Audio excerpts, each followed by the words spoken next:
안녕하십니까. 광주광역시의회 의정뉴스입니다.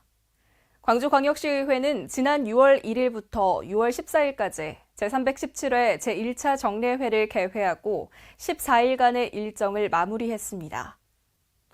이번 정례회에서는 광주광역시와 시교육청에 2022 회계연도 일반 및 특별회계, 세입 세출 결산 및 예비비 지출 등 결산안 6건, 조례안 18건, 동의안 1건, 의견 청취안 1건 등 총 30건의 안건을 처리했습니다. 또 심창욱 의원 등 9명의 의원의 5분 자유발언과 환경복지위원회와 산업건설위원회 현장 방문이 있었습니다. 한편 내년 6월 30일까지 약 1년간 운영될 제2기 예산결산특별위원회와 윤리특별위원회를 새롭게 구성했습니다. 먼저 예산결산특별위원회 광주광역시 결산 승인의 건 소식입니다. 광주광역시 일반 및 특별회계, 세입 세출 결산 규모는 전년도 2월액을 합한 예산 현액이 8조 3,104억여 원이며 이 중 89%인 7조 4,083억여 원을 집행하였습니다. 또 예비비는 5억 7천만 원을 지출했고 기금은 연도 말 기준 총 9,806억여 원입니다. 다음은 시교육청 결산 승인 소식입니다. 교육특별회계 예산 현액이 3조 4,046억여 원이며 이 중 95%인 3조 2,659억여 원을 지출하고 예비비로는 코로나19 감염병 예방 등 46억 원을 지출했습니다. 또한 기금은 교육시설 환경 개선 기금 등 연도 말 기준 총 6,493억여 원입니다.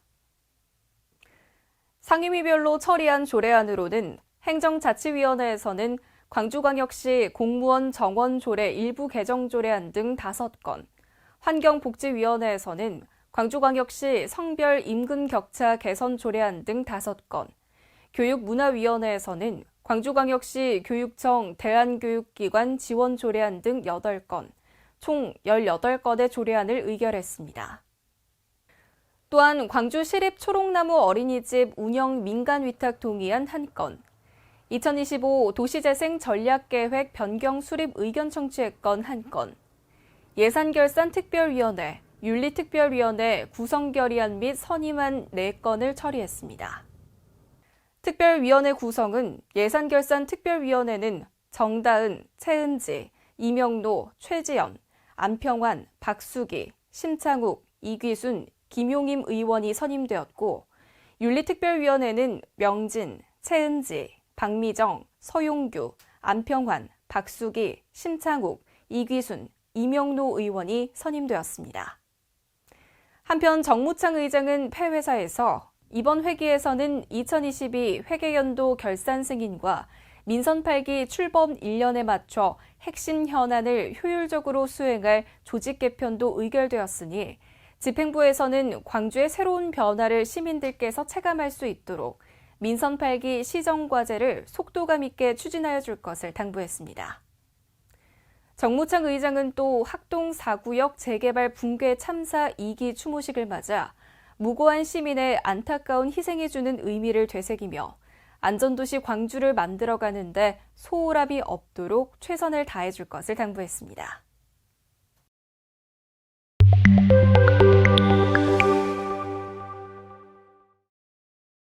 서용규 의원이 대표 발의한 광주광역시 장애인 건강권 및 의료 접근성 보장 조례 일부 개정 조례안은 장애 아동에 대한 공공재활 의료 서비스를 제공하기 위한 광주광역시 공공어린이 재활의료센터를 설치 또는 지정 운영할 수 있도록 하는 등 조례 운영상 나타난 일부 미비사항을 보완 개선하고자 발의됐습니다. 이기순 의원이 대표 발의한 광주광역시 교육청 대안교육기관 지원 조례안은 대안교육기관에서 교육을 받는 학생들에게 지속적인 배움의 기회를 제공하고 능력과 적성에 따라 평등하게 교육받을 권리를 보장하기 위한 지원 근거를 마련하고자 발의됐습니다.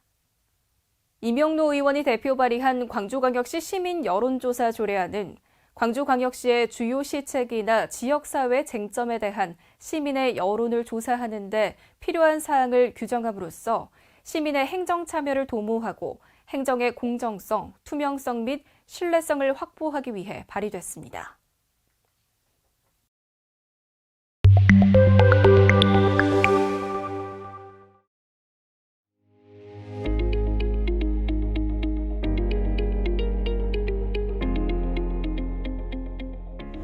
광주광역시의 성별 임금 격차는 시간당 여성 13,000원, 남성 17,000원으로 26.6%에 이릅니다.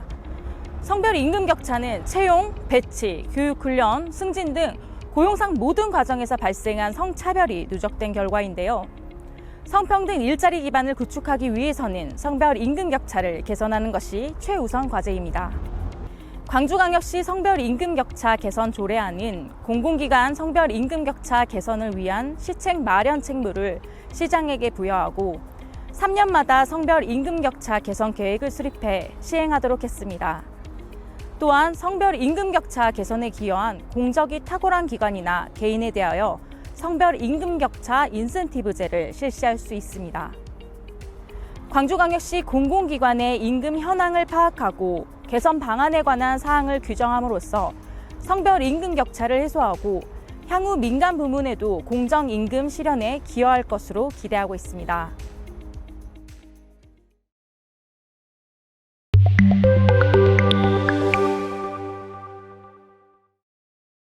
서광주라는 것은 지명으로 IC가 두 곳이나 있으며 나아가 한 곳의 IC와 역은 남서쪽에 위치해 있고 또 다른 하나의 IC는 정반대쪽인 북쪽에 위치해 있는 것은 누가 보더라도 혼선을 야기할 수 있음에 기존 북쪽에 위치한 서광주 IC만큼은 주민들의 바람대로 우남 IC로 명칭 변경을 집행부에서는 적극 검토해 주길 바라며 참고로 본 의원은 수차례 주민 의견을 수렴했다는 말씀을 드립니다. 이에 시장님께 광주가 명실상부한 미래차 선도도시로 도약하기 위해서 두 가지 제안을 드립니다. 먼저 도심 내 수소 충전소 설치를 방해하며 친환경 자동차 보급과 광주의 미래 먹거리라고 산업을 저해하고 있는 설치 규제를 해제해 주시기 바랍니다. 두 번째, 체계적인 미래차 산업의 발전을 위해 조직 개편을 통한 행정의 일원화를 해주시기 바랍니다. 첫째, 감리인의 책임성과 책임 감리 제도의 강력한 보완이 필요합니다. 감리 제도는 자재 사용 부정, 무리한 공기 단축 시도 등을 포함한 시공 계획에서 안공까지의 재예방과 안전 환경의 적절성을 감독해야 됩니다. 둘째, 건설업계 품질 관리 인식 개선과 강화에 대한 적극 행정의 수행입니다. 셋째, 불법 하도급을 근절하기 위한 방안 마련입니다. 그리고 넷째는 우리 시에서 지금 하고 있는 건축 안전센터의 역량과 전문성의 강화입니다. 일부 리그 승격 신화를 써내려간 관계자들은 사퇴를 조명받았고 불응하자 직위도 없는 한직으로 발령받게 된 비통한 현실입니다. 구단주 변화에 따른 새로운 인사 채용을 위해 기존 인사의 사퇴를 종용, 경영본부장 채용 비리가 모두 사실이라면 이것은 광주FC 구단주 강기정 시장님의 의도입니까? 아니면 직원들의 과잉 충성입니까? 일련의 상황들의 두 질문 모두에 합리적 의심을 갖게 합니다. 추진 계획 중인 도로 사업이 12건으로 총 사업비가 5,984억 원에 달합니다. 이를 합하면 총 1조 1천억 원의 예산이 들어갑니다. 이 막대한 예산을 어떻게 확보하실 겁니까? 이 사업들을 모두 추진할 수 있습니까? 미래를 향한 광주의 도로 정책을 위해 두 가지 방향점을 제안드리고자 합니다. 그 하나는 도로 예산의 선택과 집중입니다. 또 하나는 대중교통 도시를 포함한 미래지향적인 도로 계획입니다. 시장님께 다음과 같이 제안합니다. 첫째, 몰수 사고 마약류 관리 지침을 마련하여 철저하게 관리 감독하여 주십시오. 둘째, 마약 중독자 치료 관리에 적극적으로 나서 주십시오.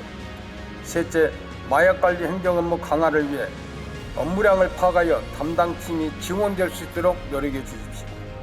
넷째, 코로나19 대응과 같이 마약 관리를 철저히 할 수 있도록 식약처, 검찰, 경찰과 협력 시스템을 구축하여 주십시오. 광주에 사는 사람들이 어떤 논쟁을 거쳐서 도시계획이 결정되는지 바로 알고 적시에 문제나 의견을 낼 수 있도록 회의를 공개해야 합니다.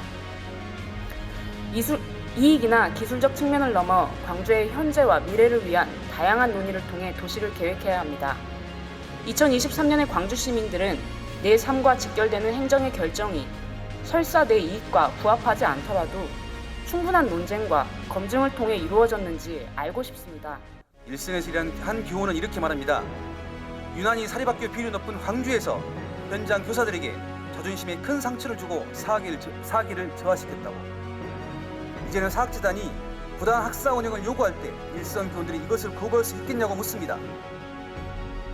7개월 만에 잦은 사태로 끝난 감사관 채용비리 의혹과 미래교육 계획과장으로 임명한 장학관 특별채용 과정에서의 맞춤형 특혜 채용 의혹 등으로 교원단체들의 공익감사 청구도 잇따랐습니다.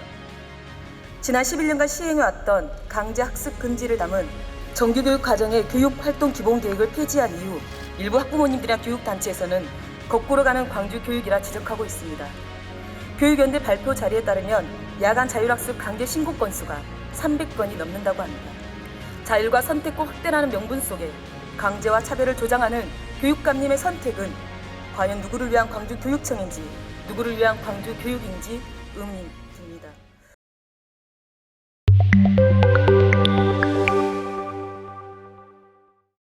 산업건설위원회는 6월 8일 광주 김치타운을 방문해 김치박물관과 발효식품관, 다목적 체험관 등을 시찰한 후 시설 운영 실태 및 활성화 방안 등을 논의했습니다. 위원들은 이어 광주역 창업밸리 조성 현장을 찾아 그동안의 추진 성과와 향후 추진 계획을 점검했습니다. 또 광주역과 광주 송정역까지 운영 중인 셔틀 열차를 탑승, 송정역으로 이동해 셔틀 열차의 지속 운영을 위한 기능 유지 방안 등을 논의했습니다.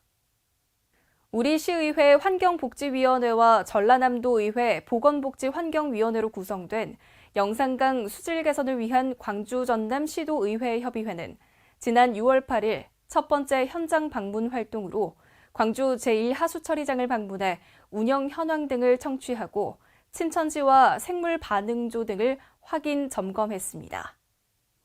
위원들은 또 나주 승촌보와 지석천 일원을 방문해 영산강 수계 수질 현황을 청취하고 개선 방안에 대해 논의했습니다. 6월은 호국 보훈의 달입니다. 우리의 역사와 가슴 속에 자리한 영웅들을 기리고 그들의 헌신과 희생을 기억하는 소중한 시간이 되었으면 좋겠습니다. 이상으로 광주광역시의회 제317회 제1차 정례회 의정 뉴스를 마칩니다. 시청해주신 여러분 고맙습니다.